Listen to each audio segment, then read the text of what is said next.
지금 보니까 에코프로버티가 13만 6,300원에 자, 이분 여기에 그냥 승부수를 거신 것 같죠? 50%를 들어가셨어요. 그러니까 오늘 들어가신 것 같은데 어제 오늘. 어제 오늘이죠. 그러니까 쭉 가는 거 보니까 더 갈 것 같다. 약간 이렇게 해서 지금이 가장 낮을 때 약간 이런 개념으로 들어가신 게 아닐까 좀 이런 생각이 드는데요. 네. 자, 에코프로버티 지금은 약간의 수익 더 낼 수 있는 건지 알아보도록 하겠습니다. 저희가 지금 이 네. 에코프로버티가 상장한 이후로 거의 매주 진단을 해드리고 있는 것 같은데 그쵸. 그만큼 주가의 움직임이 심상치 않고 정말 많은 분들의 관심이 쏠려 있는 종목이다라는 거. 네. 두 분의 의견으로 다시 한번 정리를 해보겠습니다. 좋아요. 자, 그럼 우리 송가람 대표께서는 에코프로버티 투자 의견 어떻게 가져가세요? 지금은 보유자 영역이다라고 말씀을 드릴 텐데요. 보유인지 매도인지 먼저 말씀해 주세요. 네, 보유입니다. 우리 시청자님 우선 보유하겠습니다. 좀 이따 자세히 듣고요. 네. 자, 전문가님요. 매도입니다. 매도하겠습니다. 좋습니다. 자, 그러면 갈렸어요? 알아보겠습니다. 자, 대표님, 보유 왜 해야 됩니까? 지금 2차 전지는 사야 된다라고 말씀을 드릴 텐데요.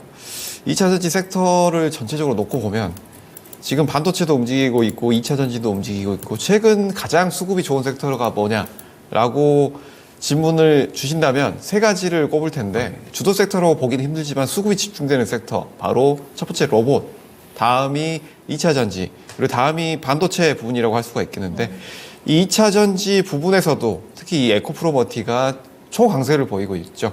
이 상장 이후에 연일 상승 흐름이 나오고 있는데 크게 뭐 밀리는 날도 없이 계속적으로 상승 흐름이 나오고 있죠. 네. 이 에코프로버티가 어떤 회사인지는 대부분 알고 계실 거라고 생각을 하는데 이 하이니켈 양극재 핵심 소재 개발을 하고 있다. 그리고 전구체도 제조 및 판매를 하고 있다. 그렇기 때문에 전기차의 필수적인 부품들, 전구체들이 들어가고 있다라는 측면을 보실 수가 있겠고 그 외에 뭐 한 가지 이슈를 더 본다고 한다면 ESS 배터리 이 부분에도 이런 전구체들이 들어간다라는 부분까지 함께 체크를 해보실 수 있겠다라고 볼 수가 있겠습니다.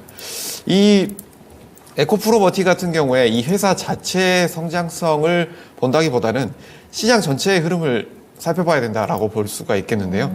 지금 시장은 뭐 다른 방송에서도 많이 보셨겠지만 지금 전반적으로 말씀드리고 있는 부분 바로 주도 섹터가 없다라는 부분이죠.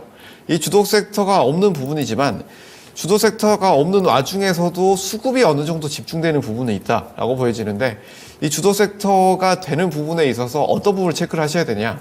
그 섹터 안에서 전반적으로 그 산업군 전체가 상승하는 흐름이 나오느냐를 봐야 될 텐데 지금은 이런 2차 전지 부분 안에서도 2차 전지 전반적으로 상승 흐름이 나온다라기보다는 뭐 전고체 배터리가 오늘은 굉장히 강했죠. 그 외에도 반도체도 최근에 뭐 소부장제주들이 강했고 그리고 로봇주들은 뭐 이런 관련된 업종들이 대장주들이 움직이는 흐름이 나왔는데 이런 종목들의 특징들을 살펴보면 개별주들이 개별 이슈로 움직이고 있다라는 부분이 있습니다.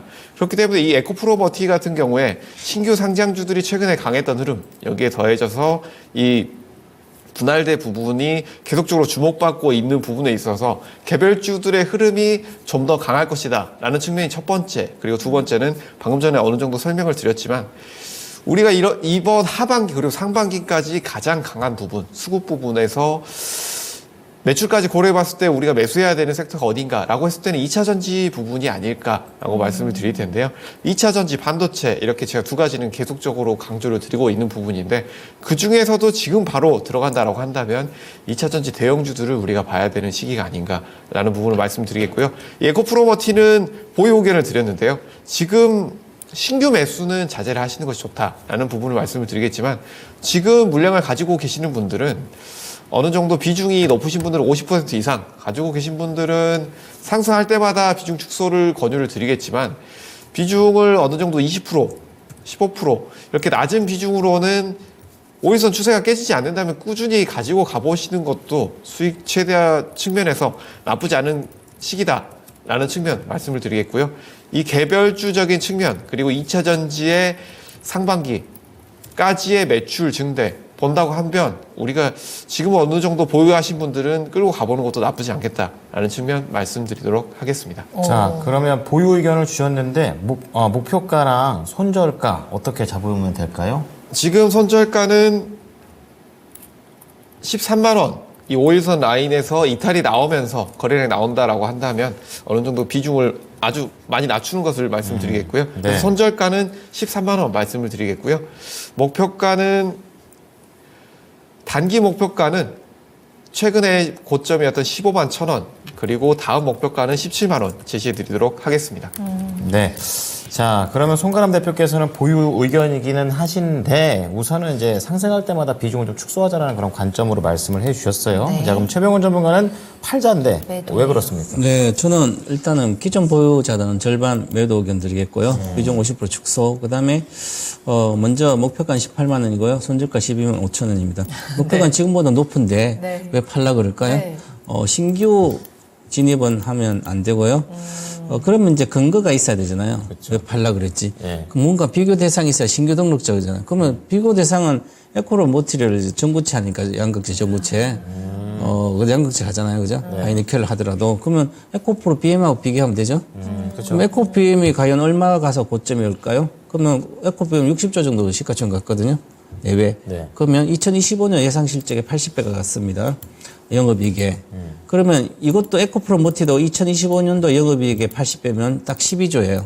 12조 정도. 그럼 10조를 돌파했는데. 그렇죠. 그럼 18만 원 12조 되거든요. 지금부터 다시 가면 그 정도다. 그러면 여기서 18만 원 간다면 13만이니까 5만 원 정도 먹으니까 20, 30% 수익이 나네. 요 생각은 개인들이 하면 안 된다고 제가 늘 그러잖아요. 개인들은 100%, 50% 먹을 시스템에 들어가는 거고요. 그러면 물리면 다시 에코프로 꼴이, BM 꼴이 돈 나는 거예요. 70% 빠지는 거 60%. 그러면 이게 적정 주가가 이제 올해, 내년에 영업이 한 600억 대가 나올 걸로 600억 정도 내외가 나올, 예상은 이제 그런데 그것도 안 나올 수도 있지만, 우리가 일반적으로 애널리스트만 컨센서스보다는 잘 안 나옵니다. 네. 긍정적으로 받았으니까. 주가가 올라가니까 다 긍정적으로 봐서 전부 다 해놓으면 지금 다 안 나오잖아요. 막, 컨센서스 안 나오거든. 그러면 600억 정도 영업이 나온다면 지금 시가총액 구조 이렇게 있잖아요. 지금 150배예요, 그냥. 영업이익에. 그러면 영업이익 150배라도 막 성장을 한다고 이렇게 스토리 짜가지고 누가 이야기하면 그게 다 맞는 것 같지만 주가가 막 올라갈 때 맞아요. 그죠? 실컷 빠지면 이게 적정 주가가 되잖아요. 네. 그래서 지금은 2025년도 예상 실적을 지금 애널리스트 컨센서스에 80배를 본 적정 주가이기 때문에 그래서 지금 15만 원 정도 왔었기 때문에 이미 이 주식은 제가 이제 차트를 가리키고 있으니까 배우사인데 보시면 이제 기본적으로 우리가 없을 때는 이제 손가락 세듯이 세면 돼요. 막 계속 하고 있잖아요, 양봉으로. 음봉이 몇 번째 나왔어요? 음봉이 2번 나왔잖아요. 네, 2번. 음봉이 2번 나왔다는 것은 이미 파동상으로 이제 마지막 한 번 올라간 파동이 남은 거예요. 일봉상으로 봤을 때는. 그러면 다시 올라간다면 이 고점을 뚫고 이제 다시 이제 올라가면 자, 요 고점을 뚫고 15만 뚫고 간다면 다시 양봉으로 가야 되겠죠. 이렇게. 네. 가게 되면 여기서 한 20% 정도 가거든요. 일반적으로. 네. 그러면 18만 원이에요. 자, 그러면 여기서 또 지금 무너질 수가 있는데 무너질지 말지는 또 가봐야 되는데 보시면 스토캐스틱이 추세의 시작과 끝을 말할 수 있는데 기본적으로 이미 데드크로스가 2번 나왔습니다. 여기 한 번, 2번 나왔잖아요. 데드크로스. 2번 나오고 2번 나왔기 때문에 이제는 파동이 한 번밖에 안 남은 거예요. 한 번이 일반적으로 오파는 5번째 파동은 기본적으로 파동 공부를 하면 이 고점을 뚫는 파동도 오파가 됐지만 뚫지 않는 파동도 오파가 되는 거예요. 다시 양봉주 가다가 25만 2,200원 돌파를 못하고 이거 깨지면 이게 마지막 끝납니다. 그러면 지금은 기관과 개인이 여기 기관과 외국인이 들어가야 관여를 안 하고 있습니다. 개인만 가서 거래를 엄청 싣고 있기 때문에 한번 무너지면 양극재 경험이 있기 때문에 급격히 무너질 수 있거든요. 그에 대한 조심을 해야 되고, 네. 제가 어저께 이제 다른 어떤 예를 들어서 두산 로보틱스 그러면 이제 이렇게 하면 빠지면 급격히 빠질 수도 있거든요. 그러다 다시 올라왔지만, 그래서 반전할 이번에 십자봉이니까 음봉으로 반전할 때 어떻게 힘을 갖고 어떤 식으로 반전하는지 꼭 체크해서 분봉 차트를 보고 있어야 됩니다. 최소한 60분봉 차트를 보고 결정을 하셔야 되고요. 저는 그런데 일반적으로 이제 이분은 이제 가다가 12만 5천만 유지하면 되는데, 유지하고 올라가서 목표가도 감안해서 이렇게 보고 결정하시기 바라겠습니다. 네. 자, 에코프로 머티와 관련해서 두 분의 의견 정리해 드릴게요. 자, 송가람 대표께서는 보유 의견을 주셨습니다. 하지만 이제 상승할 때마다 비중 축소이고요. 목표가는 1차가 15만 1,000원, 그리고 2차가 17만 원, 그리고 손절가 13만 원입니다. 그리고 최병훈 전문가는 반대로 절반 매도, 올라왔을 때 좀 팔자는 관점이시고, 남은 기술적인 한 번의 파동, 이거를 반드시 놓치면 안 되겠다라는 생각도 듭니다. 목표가 18만 원, 손절가 12만 5천 원 제시하겠습니다. 네.